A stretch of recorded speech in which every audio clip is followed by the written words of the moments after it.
السلام علیکم۔ بسم اللہ الرحمن الرحیم۔ حضرت سعد رضی اللہ عنہ کا حوروں سے نکاح۔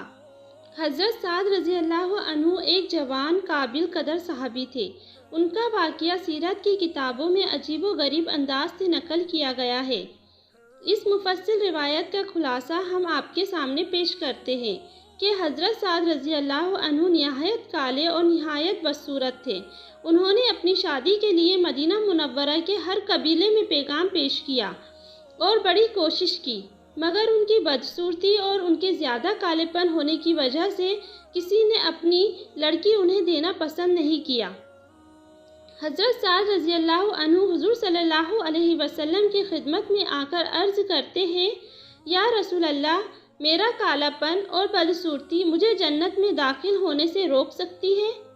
تو حضور صلی اللہ علیہ وسلم نے ارشاد فرمایا کہ اگر تم اللہ اور رسول پر ایمان لا چکے ہو اور تقوی پرہیزگاری کا راستہ اختیار کر چکے ہو تو ایسا ہرگز نہ ہوگا، بلکہ اللہ کے یہاں تمہارا بہت بلند مقام ہوگا۔ تو حضرت سعد رضی اللہ عنہ نے کلمہ پڑھ کر اپنا ایمان ثابت کیا اور حضور صلی اللہ علیہ وسلم کے سامنے اپنی پریشانی کا اظہار کیا کہ یا رسول اللہ، جو لوگ آپ کے خدمت میں حاضر ہوتے ہیں اور جو آپ کی مجلس میں نہیں آتے ہیں، دونوں قسم کے لوگوں کے یہاں میں نے اپنی شادی کا پیغام دیا ہے، لیکن میری بدصورتی کی وجہ سے کوئی بھی اپنی لڑکی دینے کے لیے تیار نہیں ہے۔ تو حضور صلی اللہ علیہ وسلم نے ان کے لیے مدینہ منورہ کی سب سے خوبصورت اور سب سے باعزت گھرانے کی پڑھی لکھی سمجھدار لڑکی منتخب فرمائی۔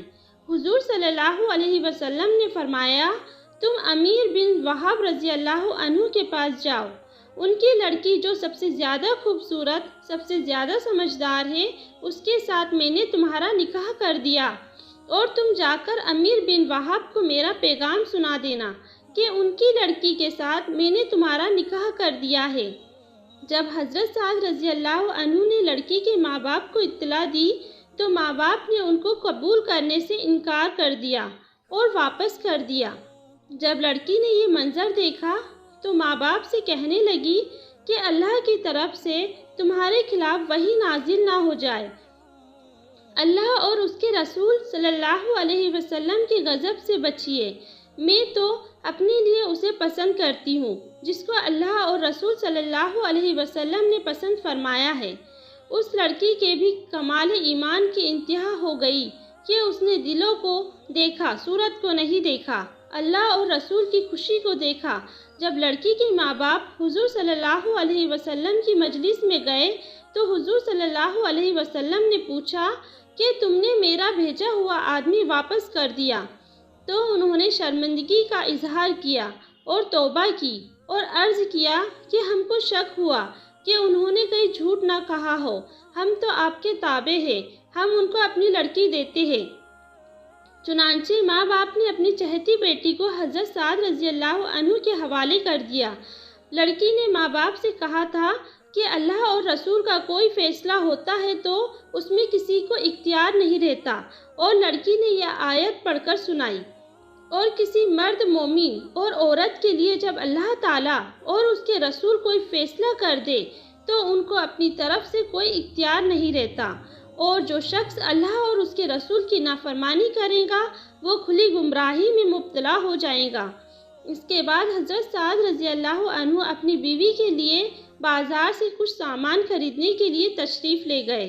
اسی وقت میں جنگ کا اعلان ہوا تو انہوں نے بیوی کے لیے سامان خریدنے کے بجائے اسی پیسے سے تلوار، نیزہ، گھوڑا وغیرہ اور جنگ کا سامان خرید لیا اور جنگ میں آ کر لڑتے لڑتے شہید ہو گئے۔